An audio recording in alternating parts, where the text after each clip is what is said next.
Hello everyone. Start करते हैं आज के एडिटोरियल को, जिसमें आपका एडिटोरियल है एब्सोल्यूशन मतलब मुक्ति। किस बारे में ये पूरा एडिटोरियल है, तो आपने हाल ही में आर्यन खान, जो कि ड्रग केस में फंसे थे। आर्यन खान कौन है? शाहरुख खान का लड़का है। रिसेंटली ड्रग केस में फरवरी के समथिंग उसे अरेस्ट किया गया था। तो उसी केस में उसको क्या किया गया है, चार्ज शीट से अलग कर दिया गया है और दलील ये दी गई है कि किसी भी प्रकार का सबूत आर्यन खान के अगेंस्ट है नहीं। तो चार्ज शीट में उसका नाम होना कोई मतलब बेबुनियाद बात है। तो इस टाइप से इसी टॉपिक पे हम इस एडिटोरियल में डिस्कस करने वाले हैं। तो स्टार्ट करते हैं आज के एडिटोरियल को। स्टार्ट करने से पहले अगर आपने चैनल को सब्सक्राइब ना किया हो तो please hit the subscribe button and also join our Telegram channel, जहाँ पर मैं आपको इस एडिटोरियल की PDF दे दूँगा, तो वहाँ पर भी आप इस एडिटोरियल को रीड कर सकते हो। India NEET. साथ ही साथ अगर आप अनअकैडमी पर भी किसी भी प्रकार का सब्सक्रिप्शन लेना चाहते हो तो आप कूपन कोड यूज़ कर सकते हो SHRINATH10। ये कूपन कोड यूज़ करके आप जो भी मैक्सिमम डिस्काउंट होगा उसे आप अवेल कर सकते हो। किसी भी प्रकार के कोर्स हों, चाहे बैंकिंग, SSC, रेलवे या UPSC वगैरह किसी भी प्रकार के कोर्सेज। तो India need a law to make compensation for the unlawful arrest a statutory right. तो यहाँ पर इंडिया को आवश्यकता है कि एक प्रकार की ऐसी व्यवस्था बनाई जाए या नियम बनाए जाए जिसमें अगर किसी भी प्रकार का नियम विरुद्ध आपका अरेस्ट होता है तो उसमें आपको कंपनसेशन मिलना चाहिए और एक स्टैचुटरी राइट होना चाहिए। ये आर्यन खान के केस में ही बोल रहे हैं, क्योंकि अब चूँकि बरी हो गए हैं तो इनका कहना ये है कि आर्यन खान को बेवजह ही जेल में बंद करके रखा गया था। तो अब कहीं ना कहीं इस टाइप के केस में कंपनसेशन मिलना चाहिए जो भी विक्टिम है, जो भी शिकार है इस चीज़ का। सोडी इन्वेस्टिगेशन इज़ वन थिंग। अकेली सिर्फ और सिर्फ इन्वेस्टिगेशन अगर हो रही है तो वो ये एक अलग थिंग है, but a malicious and motivated probe is quite another thing. लेकिन किसी भी प्रकार की मोटिवेटेड जो जांच होती है या इन्वेस्टिगेटेड होती है, जैसे क्या होता है कि किसी अधिकारी का किसी व्यक्ति से कुछ हस्तक्षेप चल रहा हो तो उसके कारण वो अधिकारी क्या करता है, उसे फंसाने के लिए कुछ न कुछ ऐसे टूल या अपनी पावर का मिसयूज़ कर लेता है। तो इनका कहना यही है कि जो भी मलेशियस मोटिवेटेड सर्च है वो एक अनदर थिंग है। The probe conducted by former narcotics control bureau officer Sameer Wankhede into purported tip off about consumption of drug on board a cruise ship. तो यहाँ पर ये जो मतलब स्टार्ट हुई थी सर्च या इन्वेस्टिगेशन स्टार्ट हुई थी, वो किसके द्वारा की गई थी? नारकोटिक्स कंट्रोल ब्यूरो के पूर्व चीफ समीर वानखेड़े के द्वारा। और उनके लिए कहीं ना कहीं से कोई टिप मिली थी। उस टिप में ये कहा गया था कि क्रूज शिप में जो है ड्रग का कंजप्शन हो रहा है। ये अक्टूबर 2021 की बात है। Seems to fail in the latter category. और यहाँ पर इनका ये कहना है कि ये जो पूरी की पूरी इन्वेस्टिगेशन है समीर वानखेड़े के द्वारा, वो दूसरी कैटेगरी में बिलोंग करती है। दूसरी कैटेगरी कौन कौन सी है? दूसरी कैटेगरी है कि जो मलेशियस एक्ट होते हैं या एक प्रोब या एक प्रकार का सर्च या एक प्रकार की इन्वेस्टिगेशन जानबूझकर की जाती है, उसके अंदर इन्होंने राइटर ने इस चीज़ को डाला है। इनका कहना यह है कि समीर वानखेड़े ने जानबूझकर आर्यन खान के अगेंस्ट सर्च किया। The raid on the vessel resulted in seizure of narcotic substance and arrest of several people। तो यहाँ पर जैसे ही ये प्रोब हुई, रेड हुई, तो वहाँ पर कई प्रकार के जो नारकोटिक सब्सटेंस थे वो मिले और कई लोगों को अरेस्ट भी किया गया, जिसमें Aryan Khan son of Bollywood star Shahrukh Khan के बेटे थे।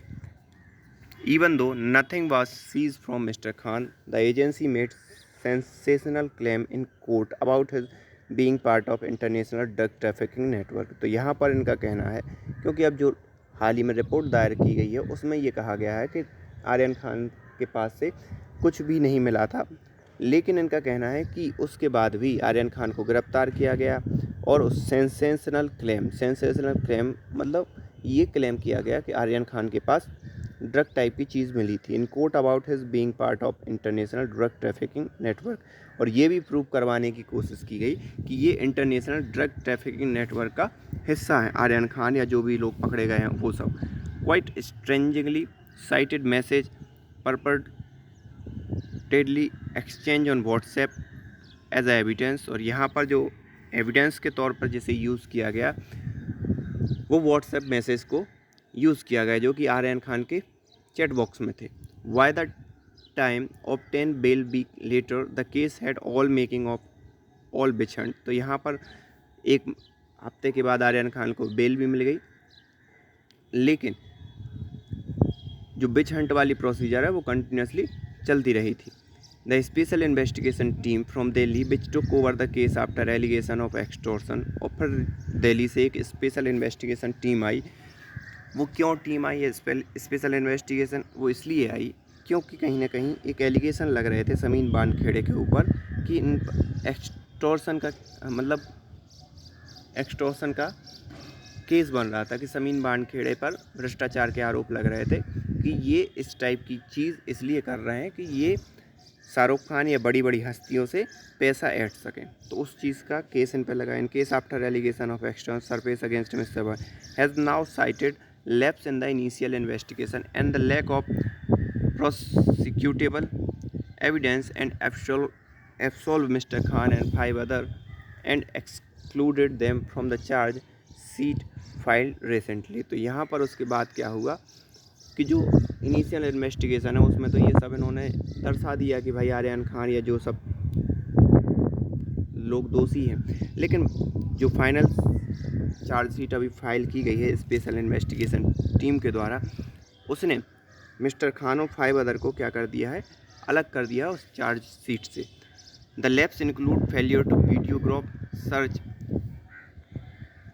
Of the ship, not conducting medical examination to prove consumption and examining mister Khan's phones and reading message on its without any legal basis. तो यहाँ पर जो लैप्सेस हैं वो क्या हुई कि सबसे पहले तो आपने वीडियोग्राफिंग नहीं की जो भी आप सर्च कर रहे थे, दूसरा आपने मेडिकल एग्जामिनेशन नहीं करवाया मिस्टर खान का, और तीसरा आपने जो फ़ोन है मिस्टर खान का वो मिसयूज़ किया या बगैर कहना चाहिए उसके अधिकारों का हनन करते हुए आपने बगैर लीगल बेसिस के उसका फ़ोन क्या करवाया, सर्च करवाया और उसके मैसेज भी रीड किए। तो ये सब चीज़ें गलत हैं।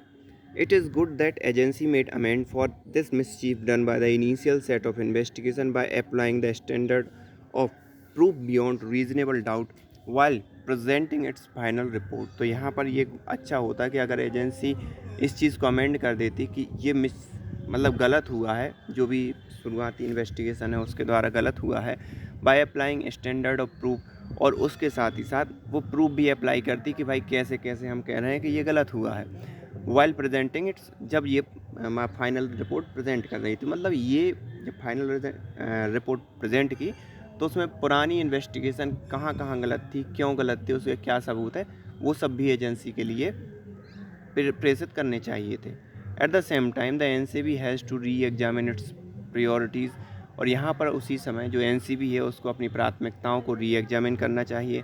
It is an elite agency in the fight against international trafficking narcotics and psychotropic substance. तो यहाँ पर क्योंकि ये भारत के अंदर एक एलिट एजेंसी है जो इंटरनेशनल ट्रैफिकिंग इन नारकोटिक्स और साइकोट्रोपिक सब्सटेंस ऐसे होते हैं जो दिमाग को नशे में डालने वाले सब्सटेंस होते हैं, उन सब चीज़ों की जांच करने वाली ये एक एलिट संस्था है। Its primary focus ought to be on transnational smuggling network, और इसका प्राथमिक फोकस इस चीज़ पर होना चाहिए था कि ये ट्रांसनेशनल एक देश से दूसरे देश में स्मगलिंग नेटवर्क कैसे काम कर रहा है उस चीज़ पर ध्यान दें। While the job of pursuing drug peddler and raiding rave party must be left to the local police, और यहाँ पर जो भी डोमेस्टिकली या घरेलू रूप से भारत के अंदर रेप पार्टी होती हैं, ड्रग पेडलर होते हैं, वो सब के सब चीज़ें किस पर, लोकल पुलिस पर छोड़ देनी चाहिए थी। आप सेंट्रल एजेंसी हो, इनका कहना है कि आप इंटरनेशनल लेवल की चीज़ों को ही देखते। While strict disciplinary action is warranted if any officer is found involve in fixing someone, it is also time that government came out with a legal framework for compensating those jailed without proof। तो यहाँ पर इनका ये कहना है कि strict अनुशासन वाली कार्रवाई होनी चाहिए इस चीज़ को अश्योर करने के लिए कि जिस भी व्यक्ति को आपने फ्रेम किया है किसी केस के अंदर वो सही साबित हो, ना कि गलत साबित हो।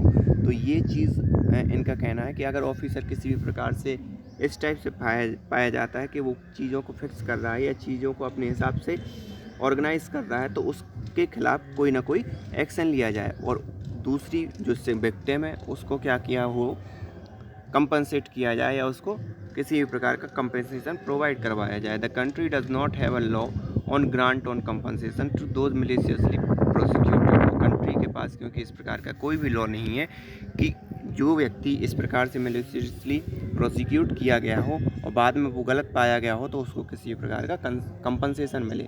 However, constitutional court do exercise their vast power sometimes to award monetary recompenses the remedy of the civil. However, constitutional court do exercise, यहाँ पर जबकि constitutional court इस चीज़ की एक्सरसाइज करता है।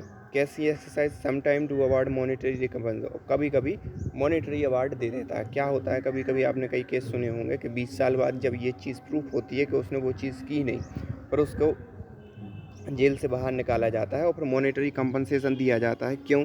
क्योंकि अगर वो जेल से बाहर रहता तो वो कुछ ना कुछ कमाई करता। The remedy of the civil suit is also available in law, और इस प्रकार के उपाय सिविल सूट के अंदर भी अवेलेबल हैं। बट इट इज़ टाइम लेकिन ये जो सब है टाइम कंज्यूमिंग है, मतलब तुरंत ऐसा नहीं है कि इसका तुरंत निदान हो जाए।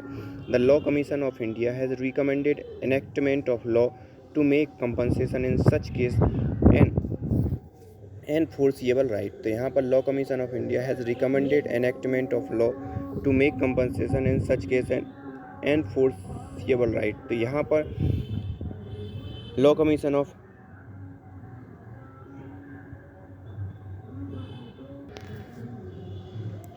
यहाँ पर जो कानून आयोग या कमीशन था, लॉ ऑफ कमीशन, उसने इस चीज़ का रिकमेंडेशन दिया है कि इस प्रकार के रूल्स एंड रेगुलेशन बनाए जाने चाहिए।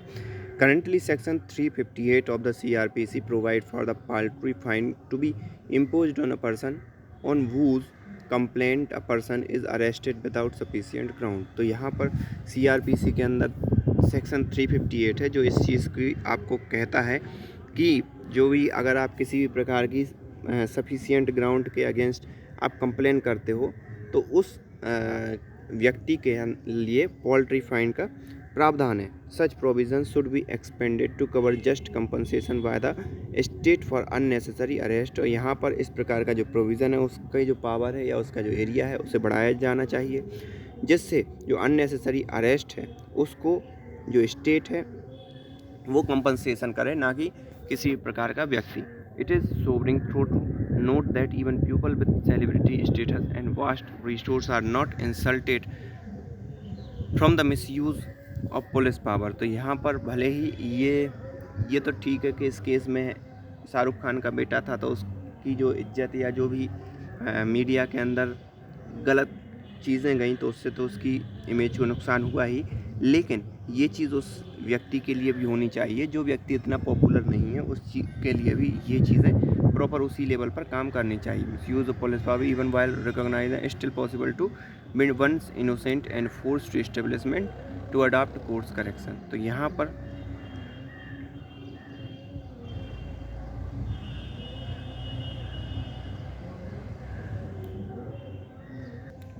तो ये पॉसिबल है कि जो पुलिस है वो इस चीज़ का मिसयूज़ करे अपनी पावर का, तो इस चीज़ के कोर्स करेक्शन की बहुत ही आवश्यकता है कि हम इस चीज़ को अडॉप्ट करें या इस चीज़ को सॉल्व करें। तो आई होप आपको ये एडिटोरियल समझ में आया होगा। So thank you for this editorial.